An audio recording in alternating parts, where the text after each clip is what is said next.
인플레이션을 가져올 수 있는 정책들만 지금 하고 있다고 보면 될 것 같아요. 왜냐하면 관세를 올리게 되면 수입 물가가 올라가고 수입 물가가 올라가면 수입품이 있잖아요. 그러면 소비자 물가도 올라갈 수 있는 것이고, 그리고 또 감세를 계속 연장을 하면 재정 적자니까 말씀드린 대로 정부 국채를 더 발행해야 되고, 그러면 금리가 올라갈 것이고, 또 대통령 자신이 연준에 또 정책금리 결정에 들어가겠다는 얘기도 하고 있거든요. 그래서 이러한 부분들이 사실은 뭐 여러 가지 불확실성이고 경제에는 부정적인 영향을 가져올 거로 보고 있습니다. 반면에 또 어떻게 보면 물가 인하 쪽에 영향이 있는 것도 네. 있습니다. 그게 뭐냐면은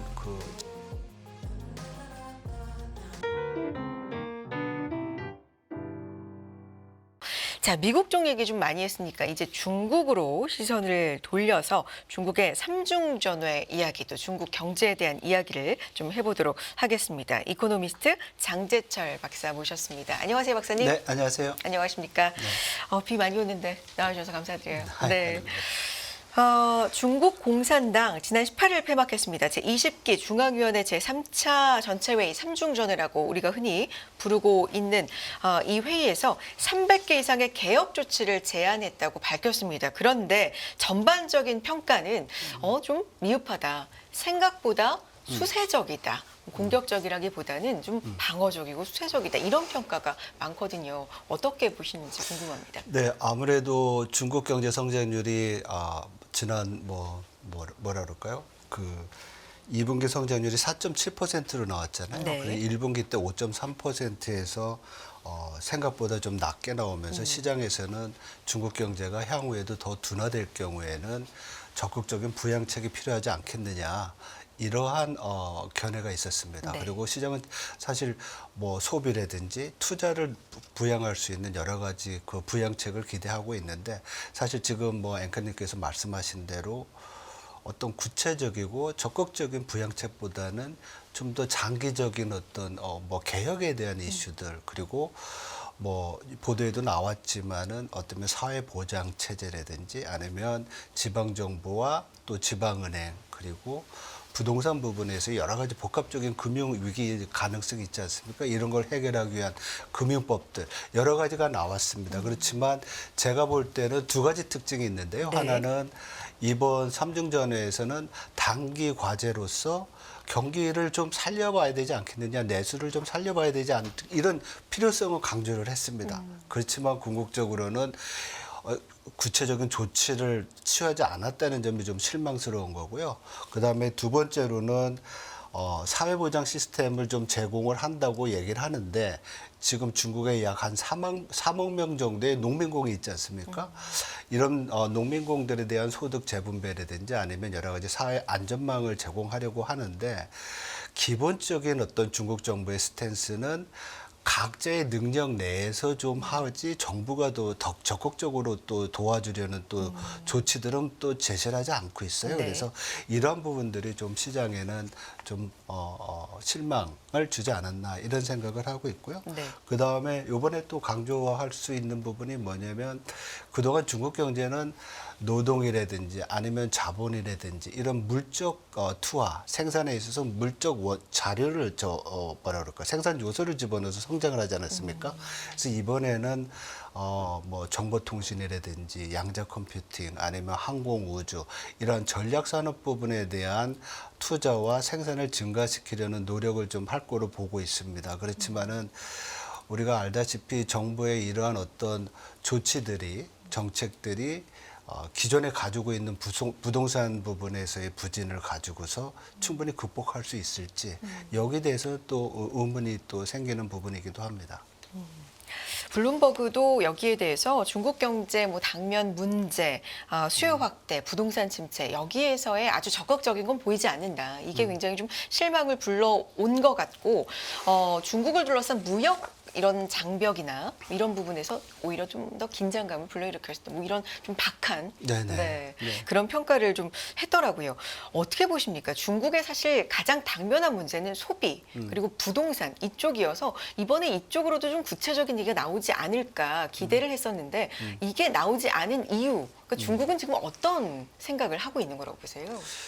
지금 앵커님이 처음에 이제 말씀하셨듯이 중국 정부가 제일 많이 생각하고 있는 것은 자기들이 지금 가지고 있는 부동산 부분에 대한 사실 이거는 복합적인 위기라고 복합적인 위기 가능성을 가진 문제라고 볼 수 있죠. 그리고 두 번째로는 중국으로 향한 미국과 또 유럽 연합이라든지 서방에서의 경제 그 제재라고 할까요? 관세 압력이라든지 또 아니면 기술에 대한 어떤 통제라든지 이러한 부분들을 생각을 하면 어쩌면 지금 5에서 6%의 성장세가 4%로 축소됐지만 앞으로 어떻게 될지 모르니까 거기에 대한 불확실성이 더 큰 것 같아요. 그래서 과거 금융위기 때처럼 중국 정부가 뭐 4조 위안 정도의 과감한 부양책을 쓰는 것보다는 일단은 좀 보험성으로 상당히 소극적이고 점진적인 그러한 정책을 좀 지금 쓰고 있지 않는가 이렇게 이제 보고 있습니다. 그래서 중국 내부에서도 내부의 문제와 아니면 외부의 문제 그리고 단기 문제와 장기적인 문제에 있어서 중국 정부가 그 경제 정책을 쓰는 데 있어서 굉장히 균형 잡힌 그런 어떤 스탠스를 가지고 있어서 정책을 수행하는 데 있어서 굉장히 어려운 부분이 아닌가 이렇게 보고 있습니다. 네. 그런 가운데 오늘 인민은행이 LPR 사실상 이제 기준금리라고 할 수도 있고요. 대출 우대금리 결정을 하는데 지난 2월에 0.25%포인트 인하를 했고요. 그 이후로 동결을 했거든요. 근데 이번 결정에서는 그래도 인하 가능성도 있다라는 예측들이 좀 있더라고요. 어떻게 보십니까? 예, 지금 인하 가능성이 있습니다. 왜냐하면 아까 말씀드린 대로 좀 내수 기반에 의한 어떤 성장을 좀 보완하자는 얘기가 이제 나왔기 때문에 구체적으로 돈을 얼마를 집어넣고 금리를 얼마큼 내리자는 얘기는 없었지만은 정책 대응의 필요성은 제시가 된 것 같아요. 그래서 지금 이번 달에 그 대출 우대 금리가 두 종류가 있어요. 네. 1년 만기가 있고 5년 만기가 있는데 5년 만기는 지난 2월에 내렸죠. 부동산 경기를 좀 보완하려고 그리고 요번에 생각하는 건 이제 1년 만기 대출 금리를 내리지 않을까 이렇게 생각을 하고 있고요. 그거랑 또 다르게 보고 있는 게 중기 대출 금리라고 MLF 금리가 있습니다. 이것도 아마 올해 안에 7월과 아니면 12월 달 4분기 정도에 추가적으로 10bp씩 내릴 가능성이 있고요. 또 중국 중국의 통화 정책은 이런 금리뿐만 아니라 통화량을 또 관리를 하거든요. 그래서 지불준비금 RRR 금리도 좀 올해 4월 4분기 정도에 50bp 정도 내리지 않을까 이렇게 생각하고 있습니다. 참고로 JP모건 같은 경우에는 그 정책금리와 그 지불준비금 그 비율을 올 3월 때 7월 달 아니면은 뭐 3분기 중에 각각 10bp 아니면 뭐 15bp 정도 내리지 않을까 이렇게 전망하고 있습니다. 내린다면 시장의 반응은 보통은 어떻습니까? 그러면 굉장히 네. 환호할 수 있는 부분은 있죠. 그렇지만은 말씀드린 대로 이게 10bp, 15bp 정도로 굉장히 제한적이거든요. 이거 가장 큰 이유가 중국은 지금 위안화 환율의 안정성 문제도 고려해야 되고 또 금리를 내게 되면 금융기관들이 그 순이자 마진 님이 약화되고 있잖아요. 그러니까 좀 굉장히 좀 이렇게 어려운 상황이다. 금리 폭을 인하 폭을 크게 하기에는 좀 어려운 상황이 아닌가 이렇게 지금 전망하고 있습니다. 근데 앞서서도 잠깐 저희가 다른 코너에서도 언급을 좀 드린 적이 있는데 이 미분양도 그렇고요. 부동산, 중국의 부동산 얘기는 뭐 어제 오늘 얘기는 아닙니다만 굉장히 생각보다 더 심각한 상황이다라는 얘기가 있어서요. 네. 이게 진짜 이러지도 저러지도 못하는 현재 상황인 건가 뭐 그런 생각도 들고요. 이러지도 저러지도 못하는 상황 같지는 않아요. 그래요. 아까 말씀드린 대로 지금 밸런싱을 맞추는 지금 지방 정부 이제 부동산 문제는 지방 정부 부채랑도 또 관계가 있잖아요. 네. 그래서 이런 부분에 대한 아주 본격적이고 적극적인 지원을 할 경우에는 재정 건전성이 또 약화되는 부분이 있기 때문에 굉장히 지금은 타겟티드 아주 어디 목적을 두고 초점을 둔 정책들을 쓰고 있는 것 같아요. 그래서 뭐 아까 말씀드렸던 5년 만기 대출 우대 금리를 내린다든지 아니면 부동산 살 때 초기에 이제 다운페이 하는 거 있잖아요. 네. 이걸 낮춘다든지 이런 조치들을 완화시키면서 점진적으로 개선시키려는 노력을 좀 하는 게 아닌가 이렇게 이제 파악하고 있습니다. 박사님, 그리고 이번에 삼중전회에서 개혁 완수 시점이 좀 눈에 띈다라는 네. 이제 그런 분석들도 많던데, 이 완수 시점을 2029년으로 제시를 한 것도 좀 관심을 끌더라고요. 왜냐하면 시진핑 주석의 세 번째 임기가 이제 2027년에 마무리니까 그러면 그 다음 뭐 이런 것까지 자연스럽게 염두에 둔 게 아닌가. 그 부분에 대해서는 네. 지금 뉴스에서 코멘트를 많이 하더라고요. 그쵸. 이것이 시진핑 주석의 네. 그 다음 연임을 위한 초석이 아니냐, 뭐 여러 가지 얘기가 있는데요. 사실은 그 2013년에는 이러한 어떤 사회주의 경제 체제의 건설을 좀 어떤 성과를 2020년까지는 가지자 이런 얘기도 했었거든요. 네. 그래서 그런 거의 일환으로 2029년까지 얘기를 한 것 같고요. 어떻게 보면 중국 경제가 지금 당면한 과제가 굉장히 많잖아요. 네. 그 내수 문제도 있고 부동산 문제도 있고 그리고 더 중요한 것은 이 미국으로부터의 이러한 대외 압력을 어떤 식으로 극복을 해서 2035년까지 사회주의 시장 경제를 완성하느냐 이 문제가 이제 달린 건데 여기에 뭐 장기적인 과제를 추진하려는 어떤 그런 노력의 일환이 아닌가 이렇게 좀 보고 있습니다. 그렇다면 2분기 중국의 경제 성장률이 워낙에 이제 예상치보다 좀 부진하게 나왔기 때문에 그럼 3분기는 좀 어떻게 될 것인가도 시장의 관심사인 것 같은데요. 어떻게 전망하십니까? 3분기에는 성장률이 더 둔화될 거로 보여요. 그리고 사실 중국이 지금 내수도 안 좋잖아요. 그리고 수출에 대한 제약이 굉장히 많으니까 향후 전망에 대한 그 어두운 부분이 좀 있죠. 그리고 이것은 어떻게 보면 내년 초까지 성장세 둔화가 계속 지속이 돼서 내년 초에는 어쩌면 3%대 후반의 성장도 가능하지 않을까 이렇게 보고 있습니다. 그래서 뭐 내부적인 요인, 부동산 부분 문제, 그리고 대외 리스크 문제, 그리고 아까 말씀드렸던 적극적인 부양책들이 없는 것들이 이렇게 성장세가 둔화되는 부분을 보완하지 못하는 그런 상황이 될 것이다. 이렇게 보고 있고요. 그래서 뭐 통화정책 면에서는 우리가 앞에서 얘기했지만은 정책금리 인하라든지 그리고 지불준비율을 낮추는 그런 조치들이 뒤따라야 될 거로 지금 보고 있습니다. 미국도 경기가 점차 좀 둔화되고 있다라는 신호가 계속 감지가 되고 있는 가운데 중국 경제는 계속해서 좀 살아나지 못하고 그럼 전반적으로 글로벌 경제가 우리가 흔히 이제 G2라고 말했던 국가 둘이 이러다 보면 수요 악화 뭐 이렇게도 번지지 않을까라는 생각도 조심스럽게 드는데 어떻습니까? 아주 정확한 지적이십니다. 지금 어떻게 보면 미국 같은 경우에는 그동안의 강력한 긴축에 의해서 점진적으로 이제 성장세가 약화되는 네. 부분이고 중국도 코로나 위기 때 빨리 회복은 했지만은 지금은 이러한 어떤 말씀드렸던 내용 때문에 성장세 둔화가 예상되고 있어서 이것이 가장 잘 반영되는 게 원자재 시장이 네. 아닌가 이렇게 봅니다. 그래서 글로벌 디맨드가 위축이 되니까 글로벌 원자재 시장에서도 수요 부족을 예상을 하고 뭐 예를 들면 유가 같은 것이 향후에 더 하락 압력을 받을 수 있는 그런 부분이다 이렇게 볼 수가 있습니다. 알겠습니다. 중국 3중 전회에 대해서 이제 마무리를 해서 또 반응들을 우리가 보면서 분석을 좀 들어봤고요. 이제 미국 얘기해 보겠습니다. 새벽에 굉장히 중요한 속보가 네. 또 전해졌잖아요. 네. 바이든 대통령이 이제 대선 후보직에서 내려놓겠다, 사퇴하겠다, 뭐 이런 얘기를 이제 하고 해리스에 대한 전격적인 지지를 표명을 했습니다. 어떤 영향이 있을 거라고 보십니까? 사실 지난 일주일 동안 아니면 그 TV 토론 이후에 상당히 사퇴 압력을 그렇죠. 받았던 것이고요. 네. 그래서 미국 정계에서도 사퇴는 불가피하지 않나 이렇게 봤습니다. 그래서 이거는 선거에서 이기기 위한 것이 아니라 이미 벌써 트럼프 지지율은 뭐 45%에 육박하고 있고 그리고 반면에 바이든 대통령의 지지율은 40%대로 떨어지고 있고 그래서 이러한 부분들이 이제 대선 가능성을 낮췄기 때문에 바뀔 거라고 봤는데 이러한 것은 사실 트럼프 후보자가 대통령 가능성을 높인다는 것은 그가 지금 추진하고 있는 여러 가지 정책들이 경제와 시장에 어떤 영향을 미치는 거로 이제 나타날 수 있잖아요. 그래서 일단 첫 번째로는 정치적인 입장에서는 이러한 대선 후보 사퇴는 이번 11월 달 선거에서 아주 총체적인 실패, 즉 대통령도 잃고 상하원도 다 잃는 그런 아주 민주당 입장에서는 재앙적 수준의 결과를 피하기 위한 거.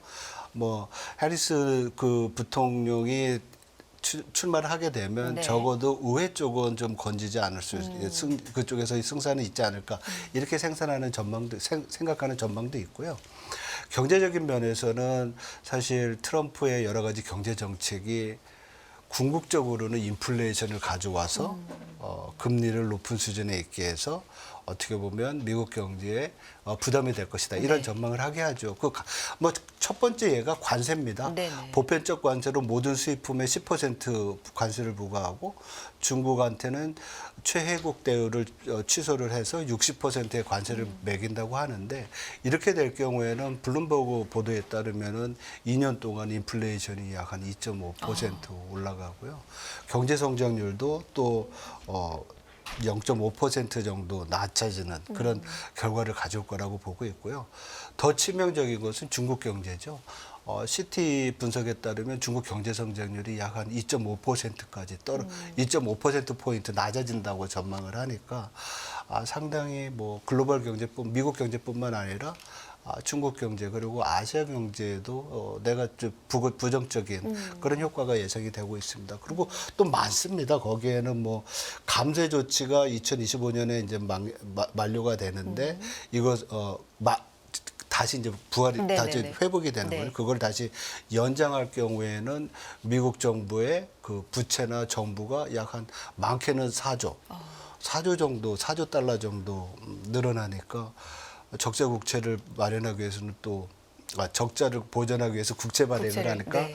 국채 가격이 떨어지잖아요. 공급이 늘어나니까 그러면은 금리는 올라갈 올라가고. 것이고 두 번째로는 또 대통령 자신이 연준의 정책금리 결정에 들어가겠다는 얘기도 하고 있거든요. 그래서 이러한 부분들이 사실은 뭐 여러 가지 불확실성이고 경제에는 부정적인 영향을 가져올 거로 보고 있습니다. 그렇군요. 이 지난 주말 이제 지나면서 공화당 전당대회 마지막 날이죠. 트럼프 전 대통령이 후보직을 수락하면서 여러 가지 얘기를 했는데 인플레이션 즉시 종식하겠다. 뭐 이런 얘기를 했지만 사실 많은 경제학자들은 트럼프 전 대통령이 다시 백악관에 입성을 하면 인플레이션이 올라갈 거다라는 쪽으로 좀 염려를 하잖아요. 이런 부분에 대해서는 좀 맞는 얘기입니까? 서로의 얘기가 어떻습니까? 좀 논리가. 인플레이션을 가져올 수 있는 정책들만 지금 하고 있다고 보면 될 것 같아요. 왜냐하면 관세를 올리게 되면 수입 물가가 올라가고 수입 물가가 올라가면 우리 소비자 물가 바스켓 중에서 수입품이 있잖아요. 그러면 소비자 물가도 올라갈 수 있는 것이고 그리고 또 감세를 계속 연장을 하면 재정 적자니까 말씀드린 대로 정부 국채를 더 발행해야 되고 그러면 금리가 올라갈 것이고 그리고 또 뭐 여러 가지 방법들이 있습니다. 그래서 여러 가지 지금 얘기하고 있는 것들이 경제에는 좋은 얘기가 좀 나올 수 있는 것보다는 좀 인플레이션이나 아니면 향후 고금리 상황을 지향하는 그런 쪽으로 이제 많이 가고 있는 것이고요. 반면에 또 어떻게 보면 물가 인하 쪽에 영향이 있는 것도 네. 있습니다. 그게 뭐냐면은 그 지금 달러 너무 강하다. 그 약세를 가져와야 된다. 그런데 이거는 이제 물가 상승용이네. 달러가 약세가 되니까 수입 물가 올릴 수 있는 부분. 근데 물가를 낮출 수 있는 부분이 뭐냐면은 지금 그 화석 네. 에너지 있죠. 이거를 좀 많이 공급을 할 것이다. 그래서 시추공을 더 많이 뚫어서 유가를 낮춰서 물가를 낮출 것이라는 얘기를 하고 있는데요. 이런 부분은 사실은 물가 하락 요인이지만 앞에서 말씀드렸던 관세라든지 또 뭐라 그럴까요? 그 지금 달러가 강세니까 약세로 좀 돌려야 된다든지 이런 부분들은 다 어떻게 보면 인플레이션을 높이는 그런 자극시킬 수 있는. 정책이라고 네. 볼 수 있는 거죠. 이민 정책 같은 경우도 이제 일자리 관련돼서 굉장히 뭐 타이트하게 만들 수 있고 이런 얘기도 있잖아요. 어떻게 보세요? 맞습니다. 네. 제가 그걸 빼먹었네요. 근데 보면 이민 정책 이번에 사실 미국이 굉장히 이제 취업자 수가 많이 이제 늘어남에도 불구하고 노동 시장이 임금 상승을 많이 가져오지 않았어요. 이게 바로 이민 노동자들이 그동안 노동거부를 늦어서 임금 상승률을 낮춘 부분이 있는데 만약에 트럼프 대통령이 당선이 되면 트럼프가 차기 대통령으로 당선이 되면 이런 이민자들의 유입을 제약하겠죠. 막아서, 네. 그렇게 되면 아무래도 노동시장에서의 임금 상승 압력은 그렇지 않은 경우보다 높아질 가능성도 있죠. 네. 노동시장으로의 공급이 아무래도 좀 부족해지면서 임금 상승을 불러올 수 있고 이게 또 인플레이션으로 그렇죠. 연결이 되는. 뭐 네. 공급이 어떻게 보면은 유입을 막는 것뿐만 아니라 다시 추방하겠다는 얘기도 하고 있거든요. 그래서 이민자가 만약에 뭐 범법을 행하면 바로 추방할 수 있는 그런 조치들도 하고 있어서 사실 노동시장에서의 미국 경제의 그 강건성을 보여줬던 부분이 좀 약화될 수 있는 거는 있습니다. 네. 이번 주에 또 주목할 만한 게 미국의 2분기 GDP 발표입니다. 이 부분은 또 어떻게 보고 계신지 궁금하네요. 사실 지금 뭐 미국 경제의 성장세가 슬로우 다운 한다고 하지만은 2분기는 약간의 리바운드가 있을 것 같아요. 1분기 1.4에서 2분기 2.0%로 지금 예상하고 있거든요. 전분기 대비로는.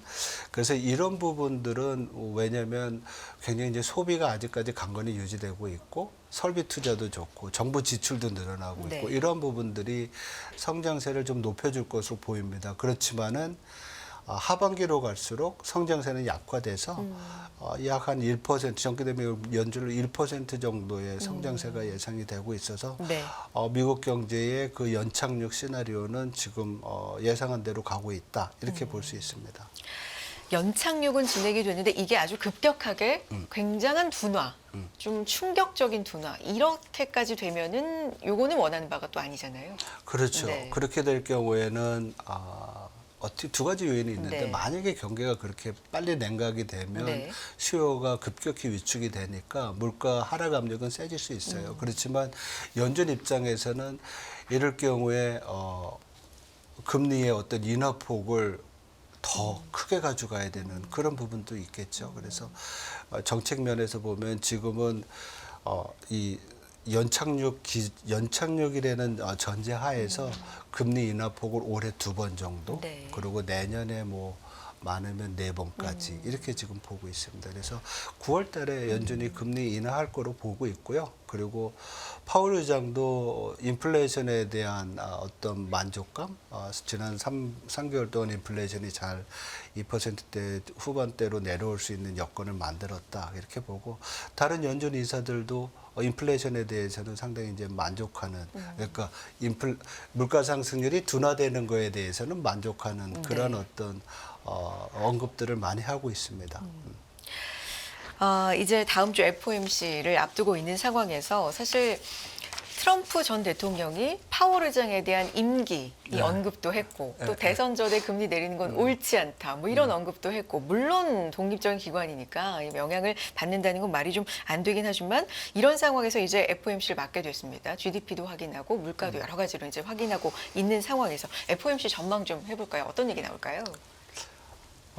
그 9월 달에는 금리 인하를 할 거로 예상을 9월로. 하고, 네. 9월 달에 인하할 거로 보이고요. 그러면 이번에 어느 정도의 약간의 힌트랄까요? 뭐 이런 게 좀 나와야 되는 거 아닙니까? 9월 이나면 7월부터 8월 뭐 이렇게 넘어가면서는 이미 좀 얘기를 네. 해놓은 것 같아요. 그래서 이 시장에서는 지금 그동안에 아까 말씀드린 대로 파월이나 다른 연준 인사들이 인플레이션이 생각보다 좀 잘 안정되고 있고 더군다나 실업률이 지금 지난 6월달 실업률이 4.1%까지 올라왔잖아요. 그래서 노동시장도 이전보다 타이트한 것들이 줄고 있다는 점에서 금리 인하에 대한 시그널은 좀 줄 것 같고 생각이 들고요. 9월 달에는 인하를 하면서 사실은 또 급격한 인하가 여러 가지 또 부작용을 가지고 있을 수 있으니까 좀 데이터 디펜던트하게 하면서 좀 매파적으로 금리를 인하하지 않을까 이런 생각도 좀 하고 있습니다. 알겠습니다. FOMC 결과 나오고 또 월요일에 출연해 주시니까 네. 그 부분도 또 자세하게 분석 그때 부탁드리겠고요. 우리나라 얘기를 좀 해보자면 이제 만약에 연준이 9월에 인하를 하게 되면 우리도 뒤따라서 언제 할 것인가 이런 얘기가 나올 거예요. 사실은 선제적으로 인하할 것인가도 굉장히 좀 관심이 많았는데 이 부분은 시장에서 좀 기대감이 멀어진 것 같기도 하고요. 그 대표적인 원인으로 부채, 한국의 가계 부채가 좀 급속도로 또 부동산 부채를 중심으로 늘고 있다라는 분석도 좀 많이 나옵니다. 전반적으로 어떻게 보고 계신지 궁금한데요. 예, 사실은 지난 금통위에서 이창용 총재가 금리 인하의 시장의 기대를 좀 많이 접은 상황이 네. 있습니다. 그래서 당분간 금리 인하가 없을 것이라고 굉장히 이제 매파적인 이제 발언을 하면서 시장에서는 지금 8월달 인하에 대한 그 기대가 많이 거의, 이제 네. 없어졌죠. 그렇지만 그 이후에 연준에서 9월달 인하에 대한 가능성이 굉장히 높아졌어요. 그래서 저는 8월 달에 내리나 아니면 그 다음에 뭐 내리나 사실은 지금 우리가 우려하고 있는 지금 앵커께서 말씀하신 가계부채 이슈 이게 더 나빠질 수 있을까 아니면 뭐 내린다고 해서 이게 더 아주 급격히 또 악화될 수 있는 상황은 아니라고 봐서 사실은 뭐 가능성을 완전히 배제하지는 않을 것 같은데요. 그래도 지금 지적하신 대로 가계부채가 늘고 있습니다. 그런데 늘고 속도가 과거에 우려했던 것보다는 좀 많이 완화가 됐죠. 그래서 뭐 지금 6월 달 기준으로서 뭐 5대 그 대형 은행들의 가계부채 증가율이 뭐 1.6%, 2%대라고 보면 사실 우리가 공식적인 가계부채 데이터를 가지고 있는 게 1분기예요. 네. 1분기 때 보면 가계부채 증가율이 명목 성장률이 그때 거의 한 6%대 후반이었어요. 근데 2%대이기 때문에 우리가 지금 우려하는 것은 가계부채가 우리의 소득보다 빨리 느느냐 안 느느냐의 문제거든요. 그거를 줄여서 얘기하면 가계부채가 GDP에서 얼마큼 차지하느냐. 이것이 오히려 좀 내려왔어요. 네. 명목 성장률은 높아지고 명목 GDP는 높아지고 가계부채는 정체하거나 줄고 있기 때문에 그런 부분에서 우리가 당초 예상했던 것보다 가계부채 부담은 좀 줄었지만 여전히 지금 금리가 이전보다 높은 상태고 금리 인하를 예상하고 있지만은 그리고 가계부채와 또 기업들의 부채도 상당한 부분 GDP 대비 100%가 넘기 때문에 이런 부분들은 경제 우리 안정적인 내수 경제 회복을 위해서는 부담이 되는 부분이다. 그래서 금리 인하의 어떤 필요성을 좀 가져오는 요인이라고 볼 수 있는 거죠. 그렇다면 부채 규모로 네. 보면. 예. 9월에 만약에 연준이 금리 인하를 시작을 한다면 우리도 그 바로 뒤따라서 예, 할 가능성이 다음에 네. 내릴 수 있는 여건은 만들어질 것 같습니다. 그렇지만 8월 달에 인하 전망을 했을 때는 올해 두 번에서 50bp 내려서 연말에 이제 3%대 우리 기준금리를 생각했었거든요. 네. 근데 만약에 8월 달에 못하면 인하할 수 있는 기회가 한 번으로 줄어요. 그래서 내년에는 예상했던 대로 한 두 번 정도 그러면 2025년, 2026년까지도 금리 인하가 가서 궁극적으로는 지금보다 100bp, 1%포인트 낮은 2.5%까지 가야 되지 않을까 이렇게 예상을 하고 있습니다. 알겠습니다. 간단히 엔화에 대해서도 좀 여쭤볼게요. 개입이 이제는 뭐 약발이 안 먹힌다라는 시장에 뭐 그런 볼멘 소리도 좀 나와요. 엔화 흐름 어떻게 보세요? 지금 지난 11일과 12일 달에 네. 11일, 12일에 이틀간. 약 한 네. 6조 엔 정도의 개입이 있었어요. 네.